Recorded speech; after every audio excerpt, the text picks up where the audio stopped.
and welcome back to my channel.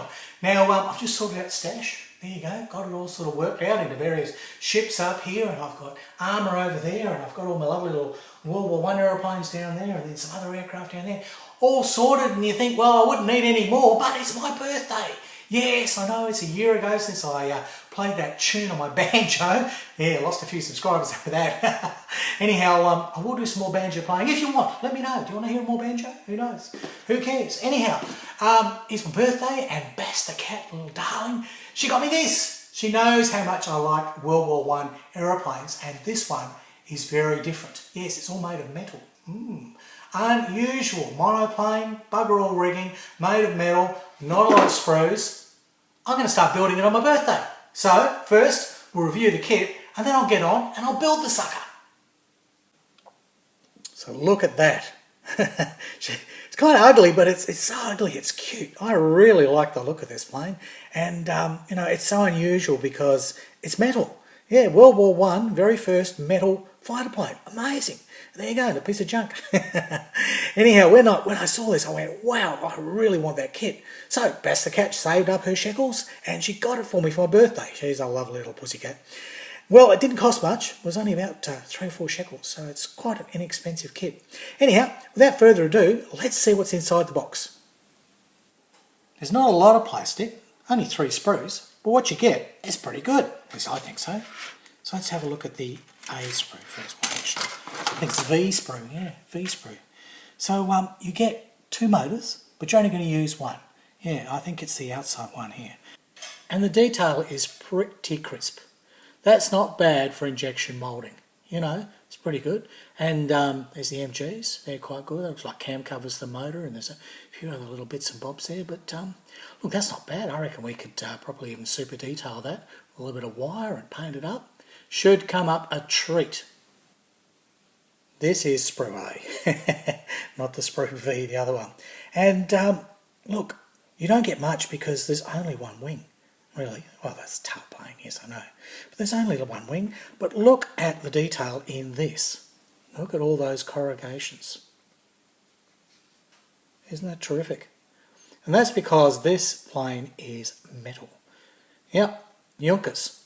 They're, I think they built a reconnaissance one with this sort of technique using corrugated aluminium. I think it's aluminium. And it worked really well, but it was quite slow. And I think it might have been a monoplane. I need to do my research. Anyhow, this one, yeah, monoplane, no rigging, and metal. But they only got the thing finished late in 1918, so I don't know if it actually saw any real action. It really just came about at the end of the war, but it would have been the precursor for everything thereon. And you can certainly see, when you have a look at the lines, you can see the similarities with things like Messerschmitts. The actual body shape and a lot of what's going on, there's quite a lot of similarities. But anyhow, look at that. That's pretty good. I've shown you that for long enough, you're bored with that. That's the interior. There's the cradle for all the interior. There's the seat. Now, they did a strange thing here with this seat, because it's got corrugations as well. It's moulded flat. Yet when I looked at the instructions, you've got to curve it. So I've apparently got to heat that up. Oh, I don't like using the candle flame heating method. I might try and put it in some hot water and see if I can't somehow figure out, bend it around a pencil or something. But yeah, that's the back of the seat. Of course, there's the seat bottom there. So I've got to get that curve out of that piece. Interesting. It's probably because of the moulding process to get those, to get all those little grooves in there. That's the only way they could do it. But this is the thing. Metal, metal, metal, metal. I don't think there's any wood in this plane at all. It's all metal. So it won't have a brown interior, as far as I know. Everything's sort of silver and black and gunmetal. So there you are. All right, what else? Oh, there's a propeller. There you go, look. There's the prop.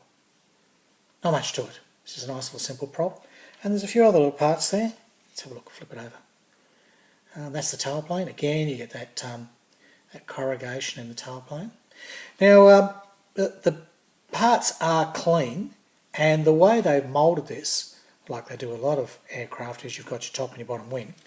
So what I thought I could do is, because the fuselage is one colour and the wings are another colour, I might be able to pre-paint the bottom of the wing the light grey blue, and then paint the brown purple camo on the top wing parts before I even do any assembly.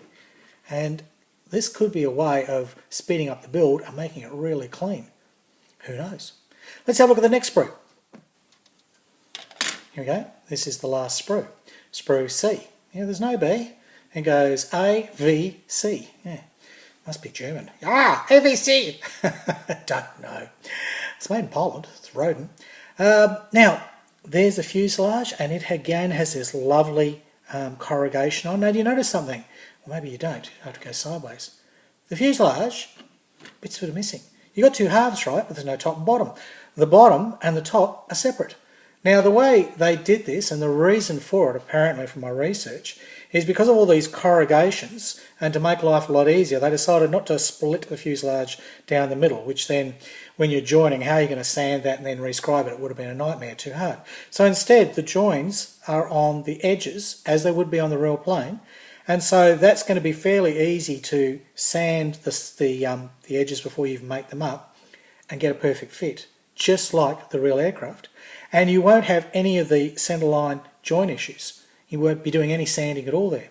Now, there is a little flash, as I've seen in a number of Roden kits. There's a little bit of flash here to deal with, but it's not much, and it's not hard, and you really won't have too much of an issue with it. At least I don't think so, but I won't have it. There's that lovely corrugation again. Hopefully it's showing up on camera.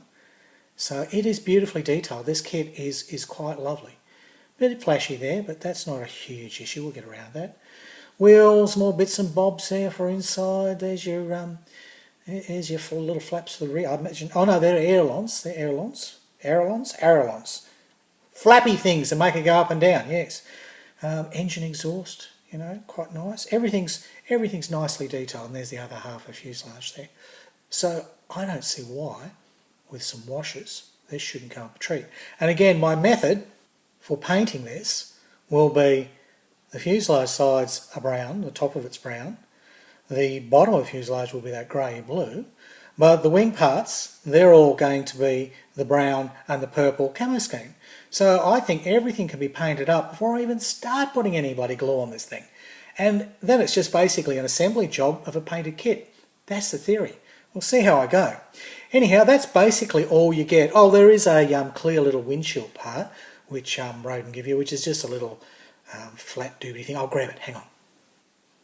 Here it is. It's just a tiny bit of plastic film, and you're supposed to cut that out, put that on. I don't know how well I'm going to go doing that. We shall see. That I'd rather have a moulded part, Roden, I really would. Couldn't you just throw in a clear sprue? Don't know. I know with some of my other Roden kits, luckily I've got like wingnut wings kits, and they often have 1, 2 or 3 windshields in there. So with the albatross that I've got, I can use the wingnut wings clear part rather than dealing with this sort of thing. But anyhow, we'll see. We'll deal with that as we come to it, but I don't know, my wobbly hands, I don't know if I'm going to be able to get that out nice and clean. We'll see. Decals look fairly good in register. Doesn't say if they're cartograph or anything, I don't know. I know some people have problems with Roden decals. There is an issue that I've heard about, because to get these crosses all on that corrugation can be quite tricky. So I'll try one, but if I can't get the bloody things to go on, I'll probably end up masking and spraying, which has been the solution for other people, which really wouldn't be that hard. I think really probably might be easier to mask. We shall see. That will be a challenge. Now, last thing, and here's the all-important instructions. Now they give you a history, which is fairly good. It's in English in the middle here, looks like German there. Not sure what that is, whether that's Russian or Polish. I believe Roden is a Polish company. Am I right? Am I wrong? Let me know. Anyhow, there's definitely some sort of Spanglish there. So there you go. Now they also give you a whole lot of tech specs here. That's quite nice. So there's some light reading there you can have by your bedside. The usual do's and don'ts, attention, don't glue the thing to your lip, otherwise you'll rip your mustache off. No sticking, no gluing, no folding, no banging, no flicking, no wrecking, or even no snicking. It's all the usual sort of stuff. A whole lot of bloody symbols you have to learn. Why can't the kit manufacturers all get together and standardise what these friggin' symbols are? Because every time you have to go, oh God, hang on, what's a squiggly wine with a dead mouse inside a circle mean? Ugh, you know. Or why can't we standardise a symbol for paint and a symbol for glue and not glue? Really, it would be so much easier. Everything else in the world gets standardised. Well, except those Yanks. They're still on an imperial system. They still think there's miles. You know, miles and feet. They haven't even grown up and got up with the rest of us. Yeah, the whole rest of the world's metric, guys. Yeah, wake up. You know, world's greatest nation can't even get into the latest measurement system. Oh, I don't know, bloody Yanks. Oops, that just lost me 1,000 subscribers. Ah, bugger you. Can't take a joke. Then shouldn't be here, should you? Now, you get a sprue map. That's quite good. We'll go sideways here because I'm sort of shooting this new little setup. There you go, sideways. If you need to read the words, just turn your friggin' head. But yeah, good sprue map. Fairly easy, you can see all the numbers, and as I said with the motor, you don't use some of the parts, you're only using one of them. So there may be the alternate Mercedes and BMW motors that they sort of alternated between later in the war, as far as I know. There's that silly little Perspex-y type part, yeah. But not a lot to it, no, not a lot of parts. What's it go up to? It's sort of only in the 20s by the looks of things. Yeah, there's really not that many parts, and they're, you know, well, it's 20 on there, 20 on. I think there's less than 100. That's not hard, not hard. But what you get is not bad, so that's what we want to know. So moving into the instructions. So I tell you what, we'll turn it, right? I was getting a sore neck, were you? I was getting a sore neck. So usual thing, builds the motor, you know, there's that seat. It's got to be wrapped around, so they advise you, and here's a little symbol of a candle here, and that is not one of those rock concerts where they're playing the slow song. So slow. Put your teeth in, Harry Houdini. Slow song at the end of the night, you know, where everyone puts their big lighters up. You know, yes, we will bore you. Yeah, putting the seat together, you know, there's that whole interior cradle. Now, it's not bad. It's not hugely detailed, but I don't mind that. I'm going to have a fun little sort of birthday build here, and that's going to be quite good.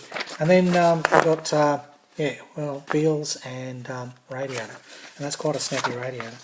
And there you go, there's some business here of the interior. There's those machine guns. No PE in this kit, but I'm not going to worry about that. I'll just build them. Now, one thing I do like is the way they put the ammo feed and return in one part. Now, in the DR1 that I built from Dragon, there were two little fiddly bits there, and they had to be cemented onto the bloody machine guns, and then you had to try and fit it to the wing. That was too much stuffing around. That is nice and easy. That I like. So, you know, that'll just click into there. That's nice and solid. And then, yeah, down here, we basically we get into that whole assembly, and that's really easy. Now, we should be able to see quite a lot of the motor in this build because you've only really got this top part to go on the back of the fuselage, and then this motor's pretty well exposed along with the radiator. That'll be lovely. We'll get to see all of that detail, so that's not wasted.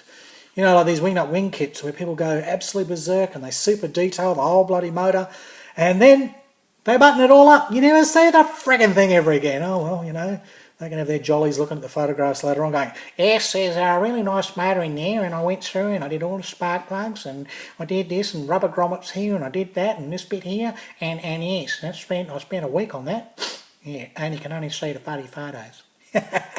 No, look, if you do that sort of stuff and you enjoy it, good on you.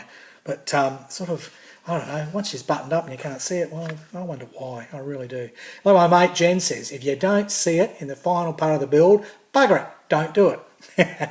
I agree with you, mate. So there we go, there's the wings, and they've basically just got the ailerons on there and the little pivoting hinges. So I'll probably build up some of that, but I'm going to paint the wings off the body, and I'm going to paint the body as much as I can. Like I might have to build the interior first, and then put the body together, maybe just the sides and the top, but not the bottom piece. Oh no, the bottom piece goes on there. Oh, this might work. Well, I can paint the bottom piece by itself, and I might be able to assemble these three because really they've got to click on there. We'll see. We'll do a dry fit and see if my method of having this brown painted and that bluey painted and these wings, their respective colours and camo painted, and if I can do everything separate, and then it's just click it together like a bloody Bandai kit. So there you go, and then finally you get to the end here, and everything goes together, which hopefully in my case it'll all be painted. Oh, well, there is a bit more. There's not a finally. There's 2 more steps, Harry Houdini. Well, you got to put the wheels on and the skid on. Yeah, well, I'll do that all after I've painted. And then the prop, I'm going to do, well, I don't know. Is it a wood prop with this? I'll have to have a look at that. I wonder if it is. I think it still is a wood prop. Don't think they got round to making metal props. I'll research that because I do like doing the wood grain on props. And then finally, there's a page over here. Sort of focus all the bits. And you get the camo schemes. Now, this one's a bit hard to see, but there is mottling in there, and this is the one I want to do, because this is purple and green, and that is brown, okay? And, yes, so that's how she looks, right? So, yeah, the body's all brown, tail pane's white, and the underwings here are sort of a whitey blue colour, I think. What's it say? C. C stands for light blue, so there you are. And again, couldn't we standardise some friggin' letters and numbers here? I mean, even if it was in some Spanglish, we could just stick to one system. You know, because every time you look at these things and go, colour is D. Well, what the hell is D? You know, and then you got to flip through and find it. I like the colour instructions that are like Meng have got and Trumpeter, where you get the colour sheet, it's separate, and all the colours are listed there on the top, and all the drawings, the plans and the elevations and what have you, they're all there all together, and it's separate, so you can pull it aside. So even while you're building the kit, you can get an idea of how it should assemble, how it should look. I like that. All right, so that's about it. This one I won't do. This one's got less. This has sort of got bigger areas of colour, but that whole camo scheme goes over the fuselage. All right, so that goes all over the fuselage. Well, no, I want to do this tricky thing where my fuselage is going to be the brown. That's going to be blue. And that's going to be green purple, and these are all separate parts. Is it possible? Can you get away with this, Harry Houdini? I don't know, I'm going to give it a try. We'll see. This could be a tricky way of getting a really clean paint job and save all the fumbling, masking and all the rest of it. All depends on how she dry fits. Now we will do that next. I'm going to go straight into this build today. So I'll upload this. You can have a look at basically this review, and then I'll get straight into the build, and that'll be up fairly soon. And the Arizona viewers who've been watching that, yes, I've filmed that, I've done that, that's going to get edited too, but it's my birthday today, I can do what I bloody like. And I'm going to build Bass's present. Well, the good news is, 5 hours later, I did manage to paint all the parts on the sprue, bar one, the little tail rudder there. I had to remove that. It was the only one where the sprue gates basically meant that I would need to cut it off. Everything else is so cleverly engineered with this, especially the main wings, because of those corrugations. They've kind of dropped the sprue gate comes in and it drops so that it's actually cutawayable to where you're going to cement, if that makes any sense. Anyhow, basically, as far as I can tell, everything could be painted and still cut off with none or very minimal touch-up required when I assemble. So this thing is primed, ready for me to cut it all out, put it together, and it's basically painted, bar a little camo scheme and a little bit of touch-up and, you know, a little bit of weathering and some metallic effects. How easy is that? This is a beautiful kit. I'm really happy with it. I'm so pleased Bass the cat got it for my birthday. Well, I'll leave it there. And next time we come back with this series on the Junkers, on